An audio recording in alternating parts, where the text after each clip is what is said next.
नमस्कार विद्यार्थी मित्रांनो, या सेशनमध्ये आपण 11व्या युनिटमधलं पहिलं जे ऑब्जेक्टिव्ह आहे ते आपण बघणार आहोत. तर बघा, 11वं युनिट आहे आपलं ऑर्गनायझेशन बिहेवियर अँड डिझाईन. आता त्यामध्ये आपण महत्त्वाचे आपण ऑब्जेक्टिव्ह इथं घेणार आहोत. क्वेश्चन नंबर 1 बघा, आता काय सांगितलं आपल्याला.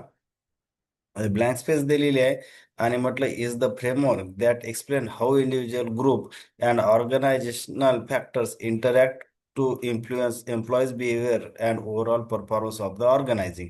आता त्याला काय म्हणत असतो आपण, ऑर्गनायझेशनल बिहेवियर. त्याच्यामुळे ऑप्शन नंबर 1 हे इथं करेक्ट उत्तर असणार आहे. क्वेश्चन नंबर 2 बघू आता. ऑर्गनायझेशनल बिहेवियरल कंपोनंट्स आर कोणकोणते असतात? इनपुट असते, प्रोसेस असते, आउटपुट किंवा आउटकम हे सुद्धा असते. त्याच्यामुळे ऑप्शन नंबर याचं 3 हे करेक्ट उत्तर असणार आहे. क्वेश्चन नंबर 3 बघा. Scope of organizational behavioral individual लेवलले आहे, ग्रुप लेवलले असते, ऑर्गनायझेशनल लेवलले असते. त्याच्यामुळे ऑप्शन नंबर याचं 4 हे करेक्ट उत्तर असणार आहे. नंतर बघा की question number 4. Individual levels include काय असते? पर्सनॅलिटी असते, परसेप्शन असते, लर्निंग सुद्धा राहते, मोटिवेशनल असते, ॲटिट्यूड असते, व्हॅल्यूज असते, स्किल असते. हे सगळ्या गोष्टी असतात. त्यामुळे इथे सुद्धा ऑप्शन नंबर 4 हे करेक्ट उत्तर असणार आहे. क्वेश्चन नंबर 5 बघू आता. ग्रुप लेवल इन्क्लूड, ग्रुप लेवलला काय काय इन्क्लूड असते? तर बघा, decision making, teamwork, communication, conflicts management, group dynamic, हे सगळ्या गोष्टी असतात. त्याच्यामुळे इथं सुद्धा ऑप्शन नंबर हे 4 हे आपल्याला करेक्ट उत्तर असणार आहे. क्वेश्चन नंबर 6 बघू आता. ऑर्गनायझेशनल लेवल इन्क्लूड्स काय काय असतात? ऑर्गनायझेशनल लेवलमध्ये बघितलं तर आपण कल्चर येणार. ऑर्गनायझेशनल मध्ये तर काय कल्चर असते का? नंतर काय स्ट्रक्चर असते का? चेंज मॅनेजमेंट असते का? Organisational development, power and politics, या सगळ्या गोष्टी याच्यामध्ये इन्क्लूड असतात. ऑप्शन नंबर 6 हे करेक्ट उत्तर असणार आहे. थोडस पुढचं बघू आता क्वेश्चन. Choose the correct. आता आपल्याला करेक्ट शोधायचं आहे इथं. इनपुट म्हणजे इनपुटमध्ये काय ते पहिले स्टेटमेंट दिलं की इंडिव्हिज्युअल, ग्रुप, ऑर्गनायझेशनल. बरोबर. प्रोसेसमध्ये काय? Decision making, communication, leadership, conflict management, या सगळ्या गोष्टी येणार. आउटकम मध्ये काय? जॉब सॅटिस्फॅक्शन, ऑर्गनायझेशन सक्सेस, या सगळ्या गोष्टी येणार. म्हणून ऑप्शन नंबर 3 हे इथं करेक्ट उत्तर मिळणार आहे. आता बघा, equation number 8. Full form of bars is. आता हा बार्स क्वेश्चन मी ऍड करण्याचं कारण काय की आयटीआय प्रिन्सिपल 2014च्या क्वेश्चन मध्ये, एक्झाम मध्ये हा क्वेश्चन बार्सवर प्रश्न आलेला होता. त्याच्यामुळे मग मी हा टॉपिक इथं घेतलेला आहे. आता बार्स म्हणजे काय? बिहेवियरली अँकर रेटिंग. आता बघा, ही स्केल असते. त्याच्यामुळे ऑप्शन नंबरचं काय? 8चं उत्तर असणार आहे आपल्याला. 2 नंबर हे उत्तर आपल्याला मिळणार आहे. नंतर to evaluate the employees performance using observational behavioural for what scale use. कोणती बार स्केल यूज करतात? वर आपण बघितलं बार्स म्हणजेच काय? बिहेवियरल अँकर रेटिंग. ही त्याला आपण स्केल ही म्हटलेलं आहे. म्हणून त्याच्यासाठी त्या एम्प्लॉईचं बिहेवियरल अनालिसिस किंवा ऑब्झर्व करायचं असेल तर ही बार स्केल वापरतात. आता bar scale uses the fix rating. किती असते त्याचं रेटिंग? 1 ते 5 पर्यंत रेटिंग दिलेली असतात त्या स्केलवर. All the advantage expect of bars, all the advantages of bar expect that they. आता हा जो क्वेश्चन आहे आयटीआय प्रिन्सिपल 2014च्या एक्झाम मध्ये विचारलेला आहे. त्याच्यामध्ये काय लिहिलेलं आहे? मोर ॲक्युरेट असते. बरोबर आहे. आपल्याला नाही विचारलेलं आहे, म्हणजे एस्केप्ट दॅट, म्हणजे त्याच्यामुळे आर टाइम कन्झ्युमिंग हे ऑप्शन असलेलं आहे. म्हणजे काय? सगळे ॲडव्हान्टेज आहेत, फक्त कोणतं सोडून आहे तर आर टाइम कन्झ्युमिंग हे नाही. त्याच्यामुळे ऑप्शन नंबर 3 हे करेक्ट येणार आहे. मोर ॲक्युरेट असते ती, प्रोव्हाइड क्लिअर स्टँडर्ड सुद्धा करते, रिलायबल सुद्धा आहे ती स्केल. म्हणून ऑप्शन नंबर हे 3 येते. म्हणजे ते सोडून बाकी सगळं आहे असं. Question number 12. काय म्हटले आपल्याला? रिकामी जागा दिली. Is a way or approach use by an organization to understand manage and influence the employees behaviour. कोणतं असते ते? त्याला काय म्हणतो आपण? Models of organizational behaviour. Option number 2 येणार आहे याचं करेक्ट उत्तर. 12चं ऑप्शन नंबर 2. नंतरचा क्वेश्चन बघू आपण 13. आता 5 models of the organizational behaviour introduce by कोणी इंट्रोड्यूस केलं विचारलेलं आपल्याला? कीथ डेव्हिस, जॉन न्यूस्टन, हे दोन्ही होते. त्याच्यामध्ये ऑप्शन नंबर 3 हे करेक्ट उत्तर असणार आहे. 5 models of the organizational behaviour consist of. कोणतं? ऑटोक्रॅटिक मॉडेल असते, सपोर्टिव्ह मॉडेल असते, कस्टडियल सुद्धा असते, सिस्टीम असते, कॉलेजियल असते, कोऑपरेटिव्ह नसते. त्याच्यामुळे ऑप्शन नंबर ABCDE म्हणजे ऑप्शन नंबर 2 हे करेक्ट आहे. आता याच्यावर सुद्धा आयटीआय प्रिन्सिपल जे फेब्रुवारीमध्ये एक्झाम झाली त्याच्यामध्ये याच्यावर क्वेश्चन आलेला आहे, तर त्याच्यामुळे हे सुद्धा एक्झामच्या दृष्टिकोनातून महत्त्वाचं आहे. Question number 15, different models of the organizational behaviour are. कोणकोणते? कॉलेजियल असते, ह्युमन व्हॅल्यू असते, ऑटोक्रॅटिक असते, सपोर्टिव्ह असते, फ्युडल असते, कस्टोडियल असते, कंटिजन्सी असते आणि सिस्टीम. हे सगळे मॉडेल असतात. त्याच्यामुळे क्वेश्चन नंबर याचा 15चा ऑप्शन नंबर 4 हे करेक्ट उत्तर असणार आहे. Question number 16, choose the correct. आपल्याला करेक्ट शोधायचा आहे. फ्युडल मॉडेलमध्ये power and controls in in few owners or leaders hand. म्हणजे फ्युडल आणि फ्यू लक्षात राहते ना आपल्या सहज, त्याच्यामुळे कुठेही कन्फ्यूज होण्याचं कारण नाही. ऑटोक्रॅटिक म्हणजे काय? Power and control one person hand. म्हणजे एकदा तो पर्सन कोण असू शकतो? मॅनेजर असू शकतो किंवा ओनर असू शकतो. नंतर कस्टोडियल म्हणजे काय? की दोघांमध्ये त्याच्यामध्ये कस्टोडियल म्हणत नाही का आपण एखाद्या म्हणजे कस्टोडियल आहे एखादी वस्तू किंवा काय, म्हणजे काय? तो व्यक्ती त्याची केअर घेणार आहे. तर म्हणजे owner or manager take the care of the employees, त्याला आपण कस्टोडियल मॉडेल म्हणतो. कॉलेजियल मॉडेल म्हणजे काय? की दोन्हीमध्ये कोऑपरेट असणं. म्हणजे मॅनेजर आणि एम्प्लॉय मध्ये जर कोऑपरेशन असेल तर त्याला आपण कॉलेजियल मॉडेल म्हणतो. ABCD ऑप्शन नंबर 4 हे करेक्ट उत्तर असणार आहे. नंतर क्वेश्चन 17 बघा. 17 मध्ये आपल्याला काय सांगितलं? की रिकाम्या जागा दिली आणि models on organisational acknowledgement that individuals have a different goal, talent and potential. कोणतं मॉडेल असतात? बघा आता, म्हणजे याला सिस्टीम मॉडेल म्हणतो आपण. 17चं किती असणार आहे? उत्तर 1 असणार आहे. सिस्टीम मॉडेल आपण त्याला म्हणतो. Question number 18, the aim of आणि रिकामी जागा दिली is try to balance between organizational goals and employees goals, win win situation for both. म्हणजे ती काय? सिस्टीम मॉडेल म्हणतो आपण त्याला.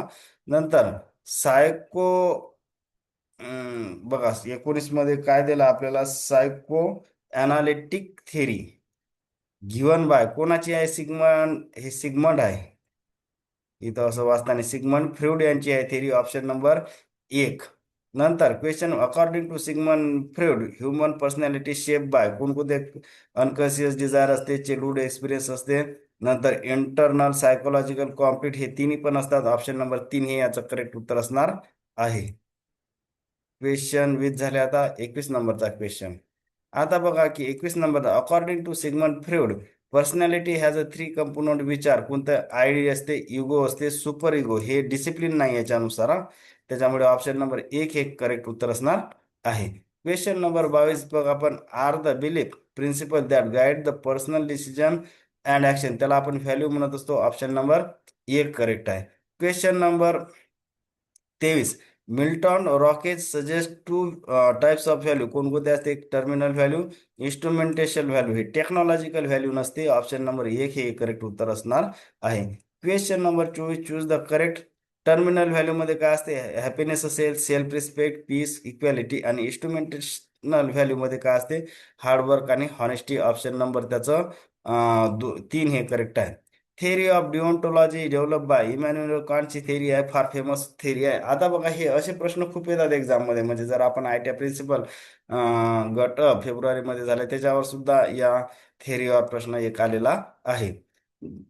जज action based on the duties, rules, moral principle are not based on the outcome means theory of. कोणती आहे? त्याला डिओन्टोलॉजी थेरी आपण म्हणतात. इमॅन्युअल कांट यांनी ती थेरी काढलेली आहे.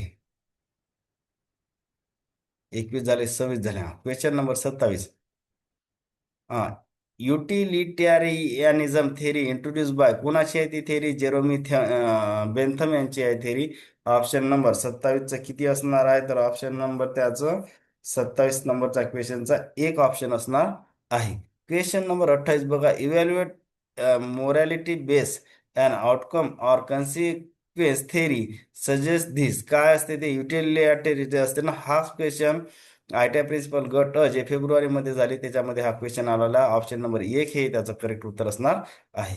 Question number 29, which ethical framework evaluate the morality base outcome. कोणती होती? युटिलिटेरियन. हे आपलं जे आहे ना, ऑप्शन नंबर 2 हे याचं करेक्ट उत्तर असणार आहे. थोडंसं क्लिअर करतो मी म्हणजे तुम्हाला व्यवस्थित दिसा. म्हणजे याचं क्वेश्चन, याचा आन्सर काय असणार आहे? तर ऑप्शन नंबर 2 हे इथं करेक्ट उत्तर असणार आहे. Virtue ethics theory develop by कोण केली? तर ते अरिस्टॉटल यांची थेरी आहे. ऑप्शन नंबर 3 हे इथं करेक्ट उत्तर असणार आहे. अरिस्टॉटलची थेरी आहे ते व्हर्च्यू इथिक्स. नंतर question number 31, acts with the good character theory suggested this. कोणती थेअरी आहे? व्हर्च्यू इथिक्स म्हणतो ना त्याला आपण. ऑप्शन नंबर 3 हे करेक्ट उत्तर असणार आहे. क्वेश्चन 31 झाले. आता 32 नंबरचा क्वेश्चन बघा. Right base ethics introduce by, कोण इंट्रोड्यूस केलं? तर ते कोणाची थेअरी आहे? John Locke. ऑप्शन नंबर 1 32चं जे आहे ऑप्शन नंबर 1 हे करेक्ट उत्तर असणार आहे. क्वेश्चन नंबर 33 बघा. इंडिव्हिज्युअल राईट, फ्रीडम किंवा liberty, justice theory introduce by John Locke यांची थेअरी आहे. क्वेश्चन नंबर बघा 34. Choose the correct. Deontology theory कोणाची आहे? इमॅन्युअल कांट बरोबर आहे. Utilitarianism theory Jeremy Bentham. Virtue theory Aristotle. Right base ethics कोणाचे आहे? John Locke. ऑप्शन नंबर 4 सगळं करेक्ट आहे. Question number 35. Deontology choose the correct. जज base on the duties rules and moral principle not outcome or consequence, त्याला deontology म्हणतात.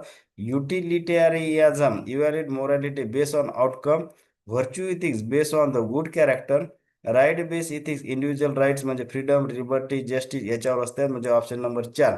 निदान सगळे option question जरी सिरियसली नाही वाचले तरी हे 2 क्वेश्चन तर फार महत्वाचे आहे.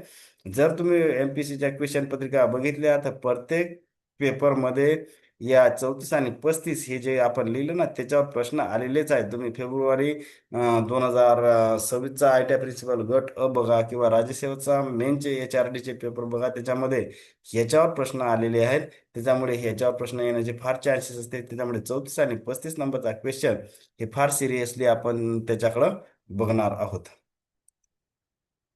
नंतरचा क्वेश्चन 36 बघा. आता 36 मध्ये काय सांगितलं की social contract theory introduce by. Social contract सामाजिक करार सिद्धांत ज्याला आपण म्हणतो ते कोण काढला? त्याला हॉब्स, रुसो आणि जॉन लॉक हे तिघही होते. ऑप्शन नंबर 3 हे करेक्ट आहे. क्वेश्चन नंबर 37 बघा. The theory of social contract primary seek to explain the basic of, कोणता आहे ते? पॉलिटिकल ऑब्लिगेशन असते. ऑप्शन नंबर 2 हे करेक्ट आहे. क्वेश्चन नंबर 38 बघा. रिकामी जागा दिली. States that people voluntary want to follow the laws and social rules in exchange for protection, justice and safeguarding of their rights, त्याला आपण कोणती थेरी म्हणलो? सोशल कॉन्ट्रॅक्ट थेरी असं म्हटलेलं आहे. क्वेश्चन नंबर 39 बघा. आता काय सांगितलं? फादर ऑफ OCV म्हणजेच का ऑर्गनायझेशनल सिटीजन बिहेवियर, ते कोण आहेत? तर त्याचं फादर तर डेनिस ऑर्गन. आता बघा question number 40. Voluntary commitment of the employee that goes beyond their formal job duties. This happens in OCB मध्ये, म्हणजेच कोणती? त्याला आपण म्हटलं ऑर्गनायझेशनल सिटीजन बिहेवियर. तर हे 40 क्वेश्चन एक्झामच्या दृष्टिकोनातून अत्यंत महत्वाचे आहेत. तर होप करतो की बऱ्याच गोष्टी मी फास्टमध्ये सांगितल्या. काही महत्वाचं वाटत असेल तर चॅनलला लाईक, सबस्क्राईब आणि शेअर करायला विसरू नका. थँक्यू.